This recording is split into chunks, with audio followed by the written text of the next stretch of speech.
Assalamualaikum warahmatullahi wabarakatuh. Langsung saja, seperti yang sudah saya jelaskan di video yang pertama kemarin atau yang sebelumnya. Karena kemarin kita membahas keris dengan pamor hujan emas, di mana keris tilam ubi dengan pamor hujan emas adalah salah satu pusaka yang mengandung tuah dan filosofi sebagai pusaka ketentraman, kemakmuran, dan kerezekian. Bahas ini. Kopi. Apanya? Ini Bapak lagi bikin video. Apa? Di sana, di belakang sama Bapak. Biasa anak wedok bikin kopi buat bapaknya. Kita lanjut. Kita lihat pusakanya biar teman-teman mungkin ada yang belum melihat kemarin.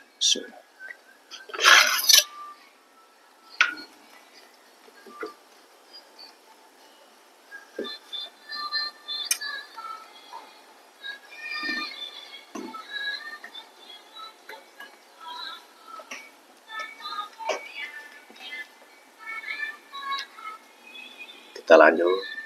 Jadi akan saya tambahkan ilmu atau cara mendapatkan rezeki, dan menurut saya cara ini sangat multifungsi. Sebenarnya ilmu atau cara ini sudah sering kita dengar dan pastinya sudah banyak sekali saudara atau teman-temanku semua yang melakukannya. Tapi untuk kali ini akan saya sampaikan dengan cara yang sedikit agak berbeda, di mana kita itu harus bisa melakukannya setiap hari. Langsung saja kita simak sampai akhir biar nggak gagal dalam pemahaman.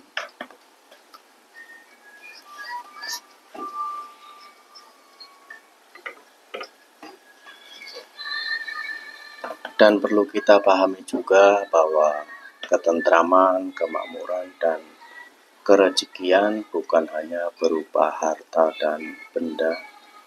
Yang saya maksud kerezekian itu bisa juga kesehatan, keselamatan, dijauhkan dari masalah dan musibah, dijauhkan dari mara bahaya, dijauhkan dari hal-hal yang negatif, dan lain-lain. Intinya biar kita bisa mendapatkan kebaikan dalam menjalani proses hidup bersama orang-orang yang selalu dekat dengan kita atau orang-orang yang kita kenal dimanapun. Mudah-mudahan ilmu atau cara ini yang saya sampaikan nanti bisa berguna dan bisa menjadi salah satu solusi untuk memerangi kesulitan-kesulitan hidup yang akan kita hadapi, dan kita semua bisa mendapatkan apa yang sudah saya sebutkan di atas tadi. Amin amin ya robbal alamin. Jadi ilmu atau cara ini menurut saya mudah untuk kita lakukan. Yang pertama kita lakukan adalah kita membuat kotak seperti kotak amal yang ada di musola atau di masjid-masjid. Dengan ukuran kita sesuaikan saja. Jadi ukurannya kita sesuaikan menurut selera kita seperti itu. Bahan bisa dari kayu atau papan, bisa juga dari kaca. Kita pesen di tukang akuarium atau tukang lemari kaca, juga bisa kita beli seperti itu. Kalau kita sudah punya kotaknya, bisa kita taruh kotak itu di tempat usaha, di toko, di warung. Intinya di tempat usaha kita. Jadi kalau kita sudah punya tempat usaha, jangan menunggu kita itu dikasih titipan kotak amal sama orang lain. dan itu saran dari saya. Nggak apa-apa kalau nanti ada yang menitipkan kotak ke tempat usaha kita, nggak apa-apa, kita terima saja. Tapi usahakan kita itu membuat sendiri dan kita pergunakan sendiri atau kita pakai sendiri, seperti itu.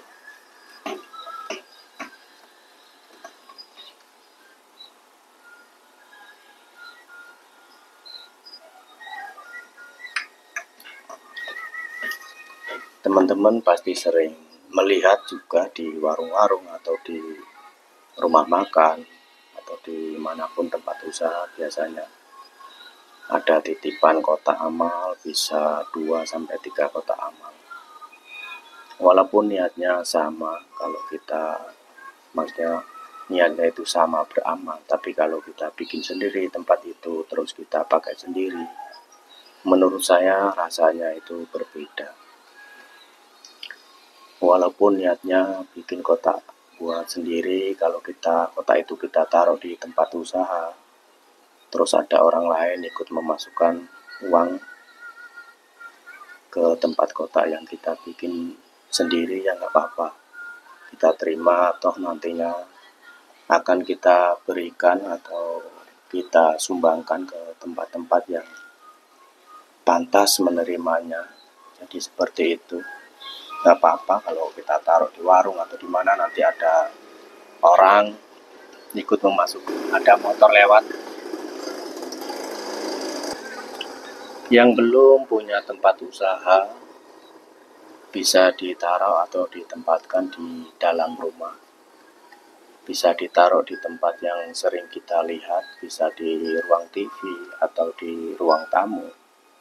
Dan kalau ada saudara atau teman yang main ke rumah, tahu, terus mereka itu bertanya-tanya, ceritakan saja biar mereka juga ikut melakukan seperti apa yang kita lakukan.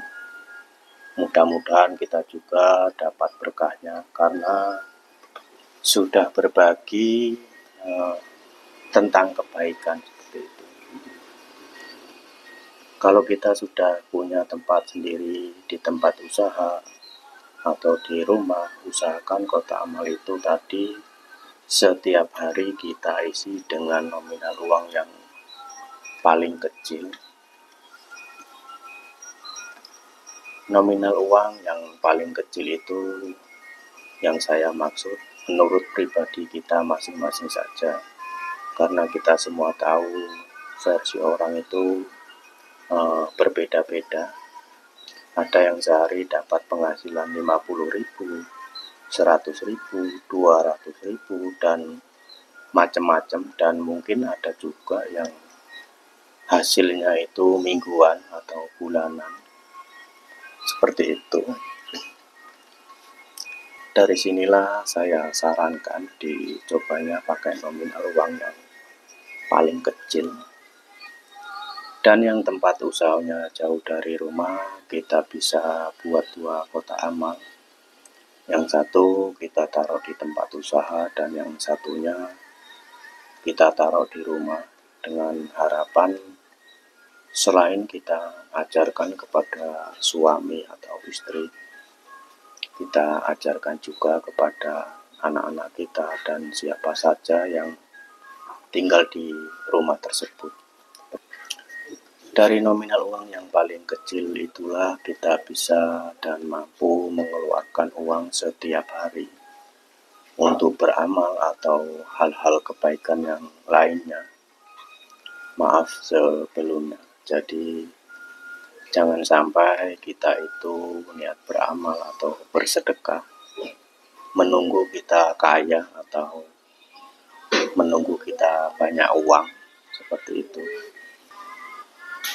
Atau mungkin punya alasan lain, atau ada juga yang berpikiran boro-boro buat beramal atau sedekah, buat sehari-hari saja masih belum cukup. Prinsip seperti ini sudah saya sampaikan juga di awal video yang bagian pertama.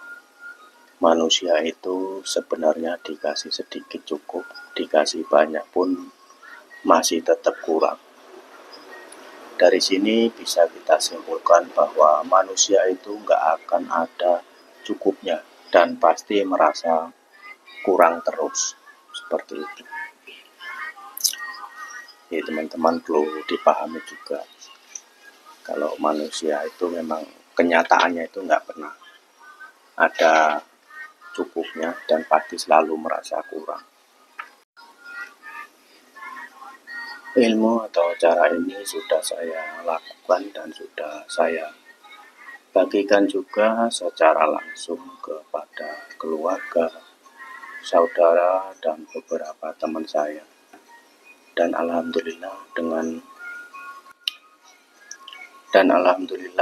berjalannya waktu, walaupun belum kaya raya, tapi buat kebutuhan setiap hari sudah lebih dari cukup. Itu yang saya rasakan. Dulu di awal-awal saya menggunakan ilmu atau cara ini pun dengan nominal uang yang saya anggap paling kecil, yaitu 500 perak atau 500 rupiah. Sebenarnya masih ada nominal uang yang lebih kecil lagi, 100 perak atau 50 perak itu. Jadi waktu itu saya sesuaikan juga dengan hasil saya. Intinya jangan sampai kita itu melakukannya dengan rasa atau perasaan terbebani. Contohnya kalau di awal-awal dulu saya mempraktekannya dengan nominal uang yang besar, umpamanya 2.000 rupiah, sedangkan uang 2.000 rupiah zaman itu masih bisa beli sayuran, tahu atau tempe yang cukup buat makan saya dengan istri saya. Pasti bukan hanya saya yang keberatan, tapi kayaknya sang istri bisa lebih berat, karena waktu itu saya sendiri. Rokok itu masih tengwe alias melinting dewe, seperti itu. Dan ini benar terjadi waktu itu saya ngerokok masih melinting itu. Ini contoh saja, mudah-mudahan saudara dan teman-teman paham. 500 perak atau 500 rupiah itu kalau kita kalikan 1 bulan 30 hari sudah 15.000. Dan kalau kotak itu kita buka 1 tahun sekali sudah lumayan, bisa kita kasihkan ke keluarga atau saudara yang ekonominya di bawah kita, dan bisa juga kita kasih ke lingkungan sekitar kita, bisa ke musola, ke masjid, dan bisa dikasih ke manapun, ke anak yatim yang kira-kira pantas untuk kita kasih bantuan. Kalau kita sudah terbiasa melakukannya, nanti insya Allah teman-teman juga bisa merasakan sendiri manfaatnya atau efeknya seperti apa. Jadi ini kalau ada asap, saya itu posisi sembari ngerokok. Bukan saya itu bakar dupa atau kemenyan. Nanti sangkanya saya bakar dupa. Ya nggak apa-apa sih, dupa itu juga bagus buat wewangian, bisa. Karena di dalam Islam juga diajarkan kita itu nggak harus sih sebenarnya, diperbolehkan memakai wewangian seperti itu. Perlu dipahami juga buat saudara dan teman-temanku semua, di sini saya hanya berbagi dan tidak bisa menentukan. Untuk masalah berhasil atau tidaknya itu kita kembalikan kepada diri kita masing-masing, karena ilmu atau cara ini nggak bisa instan, tetap ada prosesnya. Hanya Tuhan yang tahu, yang bisa menilai apa yang kita lakukan ini sudah benar atau belum. Karena di dalam kita melakukan suatu kebaikan harus dengan rasa ikhlas dan sabar. Ikhlas dan tidaknya kita dalam menjalankan hanya Tuhan yang tahu, jadi kita itu nggak perlu cerita ke siapapun. Kalau kita itu sudah melakukannya dengan ikhlas. Jadi saya sembari ngerokok ini, karena saya itu pecinta rokok. Kalau kita sudah merasa melakukan kebaikan dengan maksud dan tujuan tertentu, tapi kita belum mendapatkan hasilnya atau belum merasakannya, coba kita koreksi diri. Kita koreksi diri kita dulu. Apakah yang kita lakukan itu sudah sesuai dan benar? Jadi seperti itu teman-temanku.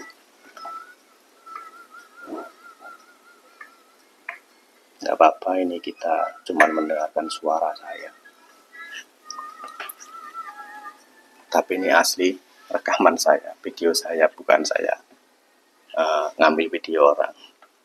Ilmu atau cara ini sangat cocok dijalankan atau diamalkan oleh siapa saja, pembisnis, pedagang, petani, seorang buruh kecil pun silakan dicoba dan nanti bisa dirasakan manfaatnya. Karena kita semua tahu bukan hanya pembisnis, pedagang, dan yang sejenisnya saja yang ingin merasakan kesuksesan dalam hal apapun. Dan ternyata banyak juga orang-orang yang dulunya biasa saja, tapi sekarang menjadi luar biasa. Jadi Tuhan itu kalau mau merubah nasib atau merubah posisi seseorang itu 1000 jalan, beribu-ribu jalan seperti itu. Karena apapun status profesi dan pekerjaan kita, setiap hari yang kita pikirkan itu sama, mencari harta atau mencari uang. Semoga apa yang saya ceritakan dan saya sampaikan ini bisa dipahami. Insya Allah ini bisa kita jadikan sebagai pusaka juga atau salah satu solusi di dalam kita menghadapi proses hidup yang sedang kita jalani ini. Amin. Saya ulangi lagi, yang pertama kita bikin kotak amal. Yang kedua kita isi kotak amal itu setiap hari dengan nominal uang yang kita anggap paling kecil, dan ini sudah saya jelaskan di atas tadi. Nominal uang yang kita anggap kecil itu bisa 50 rupiah, bisa 100 rupiah, 500 rupiah, 10 ribu, mau ratusan ribu pun nggak apa-apa, dan itu lebih baik. Tapi pahami saran saya juga, lakukan ini dengan ikhlas, dan sudah saya jelaskan juga di atas tadi. Ikhlas itu yang tahu hanya Tuhan dan yang melakukannya. Seperti itu. Itulah sedikit pengalaman ilmu atau cara yang bisa saya sampaikan. Semoga bisa dipahami dan bisa dijadikan pusaka yang multifungsi buat saudara dan teman-temanku semua. Oh iya, saya tambahkan sedikit lagi.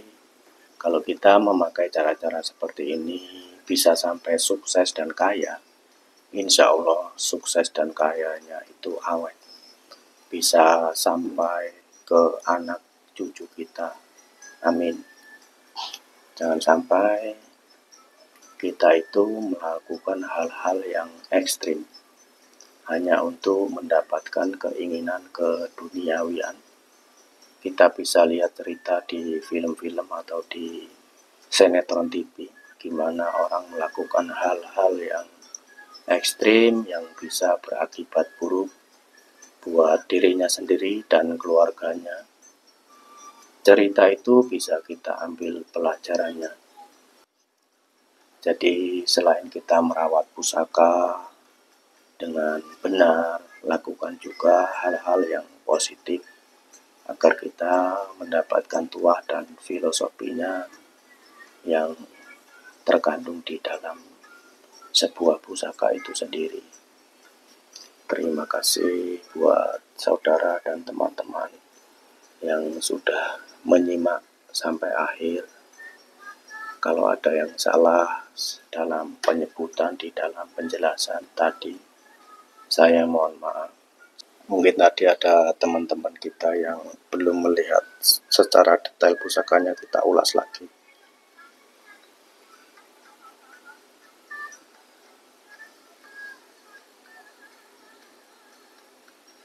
Keris tilam ubi dengan pamor hujan mas.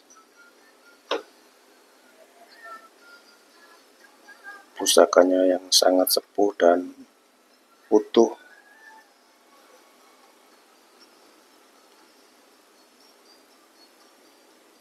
Jadi sudah saya jelaskan juga tadi video yang pertama, kalau ada teman-teman kita yang ingin memiliki pusaka ini, monggo bisa langsung hubungi ke nomor telepon saya atau nomor WA saya, pasti akan saya balas. Tanya-tanya dulu juga nggak apa-apa, tanya, nggak harus beli dan atau memahari, seperti itu buat teman-teman semua.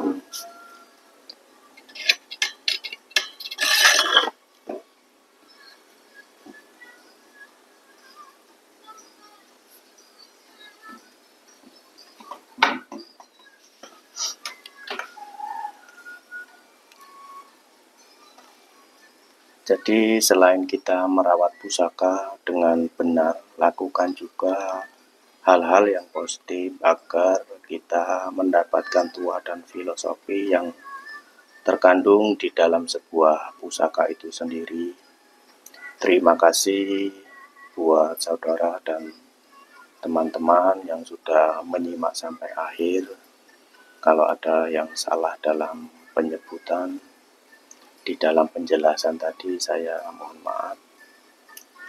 Sengaja saya tambahkan sedikit cerita agar ada pemahaman buat kita semua. Seperti itu saya akhiri. Wassalamualaikum warahmatullahi wabarakatuh. Salam budaya, salam satu hobi, dan salam seduluran.